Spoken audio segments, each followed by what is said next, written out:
It's not that great. Not that great. I guess so. Tom thinks it's shit. Audrey, are you retarded? It's not a rhetorical question. Are you retarded? No, I'm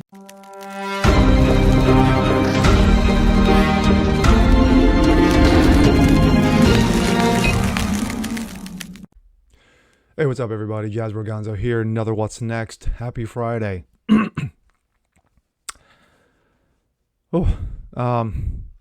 The stories just keep on coming fast and furious. But this first story, in the last few hours, has caught on fire, and understandably why. When you have the stupidity and ignorance and assholery and buffoonery and the morons who run the dementia administration, all that has no bounds. It has no bounds. Now, just when you think that this duly elected and fair and ethically sound government, from November of last year during the elections, couldn't go any lower. Couldn't go any lower. If you're touching the floor, can't go any lower than the floor, can you? Oh, yes. Oh, yes, they can. Let's take a look. This comes out of OK. Biden's next step in tanking the U.S. economy, which he's done a masterful job at it, pay immigrant families up to $1 million each. Yes, insert Dr. Evil here. Sources close to the Biden administration have informed the Wall Street Journal that the White House is seeking to pay illegal immigrants seized at the U.S. border up to $1 million per family. The move is a response to lawsuits filed by families of illegal immigrants claiming lasting psychological trauma. According to the report, families being paid out will be identified as groups of at least one parent and child detained under Donald Trump's heinous and evil zero tolerance border strategy from 2018. Quote, the U.S. Departments of Justice, Homeland Security, and Health and Human Services are considering payments that could close to $1 million per family, the note reports. The ACLU, remember them? Remember how they used to fight for actual American liberties? Except they've become a shill for the Democratic douchebags? Yes, those. Which represents families, and one of the lawsuits has identified about 5,500 children separated at the border over the course of Trump administration. Citing figures proved it to be by the government. Added to Journal's account, around 940 claims have so far been filed by families. I'm stunned that it hasn't been thousands. At the helm of the current mess of the U.S.-Mexican border, which is an absolutely clusterfuck of epic proportions, it's almost making Afghanistan look like a walk in the park. Biden has failed to provide any resistance towards entry in the United States, and he's even turned to Trump's Remain in Mexico policy to ease the stream of illegal immigrants. But the breaking news showcases further antagonization, I couldn't get that word out, holy cow, of Trump-era policies that were effective in approach. Quote, but Biden has agreed that the family separation policy is a historical moral stain on our nation and must be fully remedied, added ACLU Deputy Director Lee Gerlant.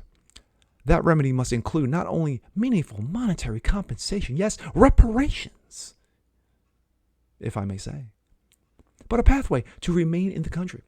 With the U.S. economy attempting to recover from a dismal 2020, and that is a massive, massive word. I put massive caps on that word attempting because it's doing a poorly half-assed job. Biden's leadership continues to be more fixated on using the nation's resources with helping non-citizens first. And as I say, my thoughts, the fact of the matter is that once again, this continuous assholery from this piece of shit government that is the dementia administration shows no stoppage and has no bounds. They don't give two fucks about Americans. Not you, not me, no one. But everybody and their mother. And we're not talking about Mexicans coming over illegals. We're talking about illegals coming from other South American countries, and as far away as China that are flooding the border coming into this country. A number of reports already been done by one Bill Malugin from Fox News and also Tucker Carlson, right there at the border and right there with. I mean, it looked like Black Friday back in the day when everybody and their mother was just showing up in line. That's how effing ridiculous this has become. But as long as you have a garbage government that is run by a demented old man, really, he's not really running the government. He's the puppet. Those who are pulling the strings, like Kamala Lay Down Harris and others who are surrounding him and his staff, Circle Back Girl and all these other ass clowns, you're going to continue to get this as your government. And the economy is continuing to take a fall. And I mean a deep fall over a cliff. And there's nothing there to protect us. We're getting screwed. We are getting screwed by this administration. And again, they continue to point the fingers at Orange Man bad. And guess what? The man hasn't been in office in 9 months, but yet continuing to slam him. Why? Because he did the right thing. When it came to the border situation, he did the right thing. Attempting to put up walls, he did the right thing.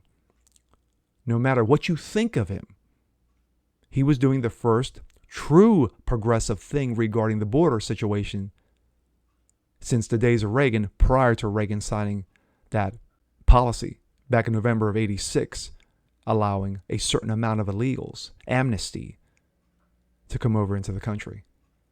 30 years later, when you have those stuck on that stupid 11 million number, we are possibly pushing 50, 60 million now. Because remember Ann Coulter said back in the day, she was talking 35 to 40 million, and we were talking prior to Trump. She was talking about that during the Obama years. We're pushing that kind of a number now. Higher number now. This is pathetic. This is pathetic. And we as a nation are suffering because of it. And with that being said, I'm Jazz Berganzo. This is What's Next. Want to see more just like this? Please leave a comment below. Like it, share it, subscribe to it. And we will check you out on the next one. Peace.